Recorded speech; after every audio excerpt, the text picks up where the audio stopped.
दोस्तों फिर से स्वागत है आपका हमारे YouTube चैनल सिविल एजुकेशन में। और आज मैं दोस्तों आप लोग को बताने वाला हूं कि टाई रॉड के मेनली यूजेस क्या होते हैं या फिर टाई रॉड किस हिसाब से हम यूज करते हैं और बहुत सारे टेक्निकल टर्म्स इसमें किस हिसाब से रिपेयर करते हैं, कितनी लेंथ होनी चाहिए। तो वीडियो में ज़रूर आप लोग बने रहिएगा और लास्ट तक बने रहिएगा, जिससे आपकी जानकारी ज़रूर बढ़ेगी। और ये प्रैक्टिकल बिल्कुल नॉलेज है दोस्तों, जो कि किताब में आपको ज़्यादा नहीं मिलेगी या फिर किताब में आप कहीं नहीं पढ़ेंगे कि इसका क्या जिक्र है और कैसे यूज होता है। ये वीडियो ज़रूर आपको यदि पसंद आए तो ज़रूर सब्सक्राइब करें, शेयर करें, लाइक करें। और देर ना करते हुए चलिए दोस्तों इस वीडियो में बढ़ते हैं। जैसा कि लास्ट वीडियो मैंने आपको बताया था कि एक शटरिंग के वीडियो में कि मैं आपको एक टाई रॉड की फिनिशिंग का भी वर्क लेके आऊँगा। तो देर ना करते हुए दोस्तों चलते हैं हम आगे। और यहाँ पे देखते हैं कि आप देख रहे हैं इस ड्राइंग में कि जैसे ये जो पोर्शन है ये टाई रॉड है।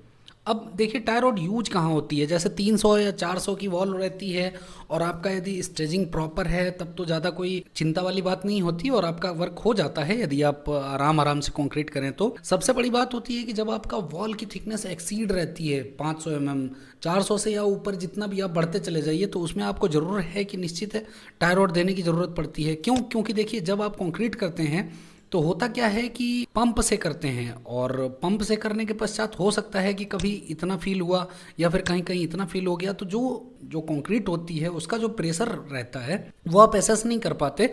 और यदि विदाउट टाई रॉड की कंक्रीट करते हैं तो कहीं कहीं हो सकता है कि आपका ये कॉलम बल्ज हो जाए या फिर नीचे से किसी तरह से टिल्ट हो जाए।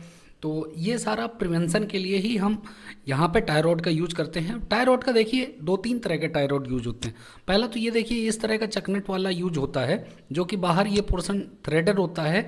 और थ्रेडेड होने की वजह से क्या होता है कि इसको हम वॉल में फिक्स कर देते हैं। शटर के आउटर फिक्स करने के बाद हम वॉलर को लगाते हैं, वॉलर या फिर वॉलर के ऊपर ये चकनेट को लगा के और हम इसको टाइट करते हैं। कितना टाइट करते हैं दोस्तों ये हमेशा ध्यान रखिएगा, जितनी वॉल की थिकनेस रहती है वहाँ पे एक स्पेसर दिया जाता है। स्पेसर देने के बाद इस तरह का स्पेसर होता है, जितनी हमारा डायमेंशन रिक्वायर्ड है उतना हम इसको टाइट कर देते हैं नट बोल्ट के थ्रू। अब देखिए इसमें ये कप कोन आपको दिख रहा होगा, ये येलो वाला शेप का, इसका क्या यूज है कि जब आप कंक्रीट करते हैं या फिर कुछ भी, तो होता क्या है कि ये जो पार्ट है टाई रॉड का ये एम्बेडेड रहता है हमेशा वॉल में। कभी कभी इस तरह के भी रहते हैं या फिर थ्रू आउट कभी कभी आपको ओपनिंग मिलती है, उस टाइप के भी टाई रॉड रहते हैं। जो फुल ओपनिंग वाले रहते हैं उसमें क्या होता है कि टाई रॉड बाद में हम रिमूव कर देते हैं और रिमूव करने के बाद हम ग्राउट कर देते हैं या फिर कोई मटेरियल भर देते हैं जो कि एपॉक्सी या जो एज पर स्पेसिफिकेशन या फिर ड्राइंग में शो कर रहा होगा। अब देखिए जैसे कप कोन यहाँ पे किस तरह से रिमूव किया जा रहा है ये आप देख सकते हैं आफ्टर द कॉन्क्रीटिंग एंड डीशटरिंग के बाद।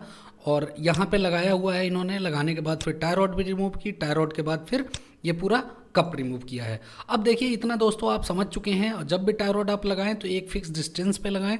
डिस्टेंस कितनी चाहिए क्या चाहिए वो डिस्क्रिप्शन बॉक्स में मैंने दे रखी है, एक बार ज़रूर उसको पढ़ लें तो आपको ज़रूर ज़्यादा जानकारी होगी। अब आते हैं थोड़ा सा कि टाई रॉड को रिपेयर करना क्यों ज़रूरी है। अब देखिए जैसे एक छोटा सा एग्जाम्पल, ये कॉन्क्रीट वाला पोर्सन है, ये रेनफोर्समेंट है। यदि बाई चांस पकड़ लिए कहीं से होल रह जाता है या फिर कुछ प्रॉब्लम रह जाती है, तो होता क्या है कि जो वाटर पर्कुलेट होता है वाटर की वजह से या फिर मॉइस्चर की वजह से, वो होता क्या है कि इसमें कोरोजन लगता है। कोरोजन की वजह से ये क्रैक डेवलप हो जाता है कंक्रीट में, जो कि आपने कहीं कहीं देखा होगा। जो कि पुराने घर को जब स्लैब का नीचे का पोर्शन देखेंगे तो पुराने सिचुएशंस आती थी कि नीचे की कंक्रीट फट जाती थी और रेनफोर्समेंट में रस्ट लग जाता था। तो वहाँ क्रैक आप देख सकते हैं और किस तरह से चट्टे होके खड़ता था कंक्रीट। अब चलिए दोस्तों आते हैं कि हमने समझ लिया कि टाई रॉड का पर्पस क्या था। अब थोड़ा सा आते हैं टाई रॉड का। देखिए इस तरह के ये जो होल है ये आप देख सकते हैं किस हिसाब का, ये जो कप कोन मैं बता रहा था ये पीवीसी का रहता है, इस टाइप का रहता है और इसको हम फिक्स कर देते हैं। एक देखिए ये लगा हुआ है, इसको रिमूव करने के बाद इस तरह का शेप हमारे पास आता है वॉल में। इतने से होल में मॉइस्चर जा सकता है और कहीं भी हमारे स्ट्रक्चर को डैमेज कर सकता है, इवन कहीं रेनफोर्समेंट में जाके, या फिर हमारा जो पर्पस है स्ट्रक्चर का वो कंप्लीट नहीं होगा। अब इसको रिमूव कर देते हैं डीशटरिंग के बाद। अब चलिए थोड़ा सा और आगे बढ़ते हैं। तो यदि इस आप पिक में देखें, इस पिक में देखिए ये ग्राउट को क्या करते हैं, ग्राउट को पहले क्लीन किया जाता है प्रॉपर तरीके से। जब पीवीसी कैप हम निकाल देते हैं और क्लीन करने के बाद देखिए किस तरह से ग्राउटिंग मटेरियल हम इसमें फील करते हैं। ये देखिए जैसे निप्पल से, ये हो सकता है कि ये सीमेंट का भी हो या फिर हो सकता है कोई एपॉक्सी ग्राउट हो। इस तरह से आपके स्पेसिफिकेशन के हिसाब से हम टाई रॉड को ग्राउट करते हैं, ताकि जो एम्बेडेड पोर्शन है, जो कि टाई रॉड का जो होल वाला पोर्शन है, जैसे इसमें आपने देखा था इस पिक में देखिए जैसे ये जो होल वाला पोर्शन है इसको हम ग्राउंड करके पूरा फील कर देते हैं ताकि ये हमारा सॉलिड वॉल का काम करे और फिर कोई प्रॉब्लम ना हो। तो अब देखिए दोस्तों, ये तो आपने देख लिया कि किस हिसाब से करते हैं। अब देखिए थोड़ी सी तकनीक के ऊपर कि हम किस हिसाब के टाई रॉड यूज करते हैं ऑन द कंस्ट्रक्शन साइट। ये सबसे बेस्ट ऑप्शन है कि टाई रॉड यूज करने का। अब देखिए टाई रॉड के लिए हमें क्या क्या चाहिए होता है, कितनी लेंथ चाहिए होती है। अब देखिए एक रफली मैंने एक आपके पास ड्राइंग बनाई है आपको समझाने के लिए कि ये देखिए ये जैसे ये जो लेंथ हो गई ये क्या है, थ्रेडेड लेंथ है। अब थ्रेडेड लेंथ मीन्स जैसा मैं आपको बता रहा था उस तरह का है। ये वॉल की हमारी थिकनेस हो गई 600 mm कंसिडर की है कि वॉल की थिकनेस थी। अब देखिए हम टाई रॉड की लेंथ कैसे निकालते हैं। सबसे पहले तो देखिए वॉल का जब हम फेस पे जाएंगे कंक्रीट फेस पे तो सबसे पहले क्या स्टार्ट होगा, 12 mm की प्लाई स्टार्ट होगी। उसके बाद क्या होगा, जो हमने बताया था दोस्तों कि बोर्ड कैसे मेकिंग करते हैं, 15 to 75 का बैटन होगा, जबकि इसमें कितना कंसिडरेशन होगा 75, क्योंकि ये वर्टिकल जो डिस्टेंस है ये 75 होगी। अब देखिए इसके बाद क्या होता है, हम इसमें बैटन या ISMC 100, यदि वॉल बहुत छोटी है कि जैसे पकड़ लिए कॉलम टाइप का हो गया, उसमें क्या बैटन से हम यूज कर सकते हैं। बट यदि लंबी लंबी वॉल रहती है तो ISMC 100 यूज करते हैं या फिर 75 भी यूज करते हैं। अब ISMC क्यों यूज करते हैं, देखिए दोस्तों ISMC क्या होता है कि प्रॉपर स्ट्रेट होता है और उसके बाहर आप लगा सकते हैं। फिर क्या होता है, फिर ये जो वर्टिकल चीज़ दिख रही है, जैसे ये आपने देखा है कि ये वॉलर होता है 100x75 का बनता है। किस हिसाब से बनता है ये देख लीजिए। ये जैसे ISMC हो गया हमारा, ये सपोज 100 का था या 75 जो आप कंसिडर करें। फिर साइड के हिसाब से चेंज होता है ये चीज़ कि साइड पे किस टाइप की अवेलेबिलिटी है और किस टाइप का आप बनवाना चाह रहे हैं। तो अब देखिए यहाँ पे दोनों वॉलर को हमने क्या किया, जैसे आप लोग DSMS में पढ़ते थे combined section back to back के लिए आप मोमेंट ऑफ इनर्शिया निकालते थे, तो जस्ट लाइक एज वही है। ये दोनों कंबाइन सेक्शन बनाने से मोमेंट ऑफ इनर्शिया बहुत ज़्यादा हाई हो जाता है, जो कि हम इसको आई बोलते हैं। ये आई मैक्सिमम जनरेट होता है, जिससे ये बहुत ज़्यादा फायदा करता है हमारे थ्रस्ट को या फिर किसी वॉल को बियर करने में। अब देखिए इसको क्या करते हैं, ये जो वाइट सी है ये क्लीट बोलते हैं। यहाँ टाई रॉड है, ये देखिए आयरन या steel cleat to weld to ISMC।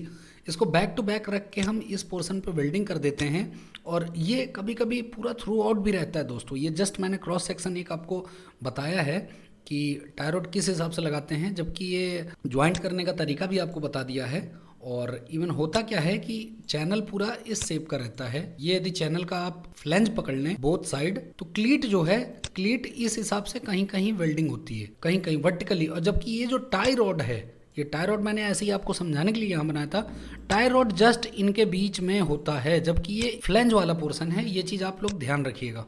और ये जबकि क्रॉस सेक्शन हमने ऐसे ही आपको समझाने के लिए बता दिया था कि इस तरह से बनाया जाता है हमारा बैक टू बैक ISMC, जिसको हम वॉलर बोलते हैं कंस्ट्रक्शन की साइड में। अब देखिए लेंथ ऑफ टाई रॉड कैसे निकलती है। यहाँ पे एक फार्मूला लिखा हुआ है कि wall thickness +2 into ply plus batten D batten channel, फिर क्या है वॉलर, फिर क्या है थ्रेडेड लेंथ। अब देखिए यहाँ पे थोड़ा सा यदि मैं आपको समझाना चाहूँ इस पिक में, तो ये देखिए पहले क्या थी, हमारी 12 mm की प्लाई थी, ठीक है। ये क्या होगी, बोथ साइड रहेगी हमारी। ये जो 12 mm की प्लाई है ये टोटल हमारी किधर रहेगी, बोथ साइड रहेगी, इसलिए 2 इंटू किया है। बैटन भी जो होगा 75 का, ये भी बोथ साइड होगा। फिर अपना जो ये ISMC 100 है या फिर बैटन है वो भी बोथ साइड होगा। फिर वॉलर जो है वो भी बोथ साइड लगेंगे, क्योंकि वॉल के आप दोनों तरफ शटर लगा रहे हैं, तो इसलिए मैंने 2 इंटू यहाँ पर सारी थिकनेस ऐड की है। अब यहाँ देख सकते हैं दोस्तों, हमने एक 600 mm की वॉल की थिकनेस पकड़ी, 2 इंटू किया 12 mm जो प्लाई थी, 75 mm बैटन की, ये जो बैटन है इसकी डेप्थ थी, और 100/75 हमने ये कंसिडर किया था, और 100/75 हमने वॉलर कंसिडर किया, प्लस 100 mm जो थ्रेडेड लेंथ है वो एटलीस्ट कम से कम 100 mm हम लेते हैं। 100 mm क्यों लेते हैं, क्योंकि नट भी रहता है इसमें और चकनट भी है जिसको फंसाना है आपको।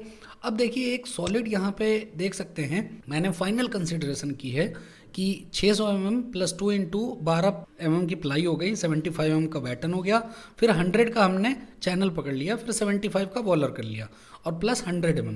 अब देखिए दोस्तों इसको यदि इक्वल करेंगे तो देखिए आपकी लेंथ कितनी आती है।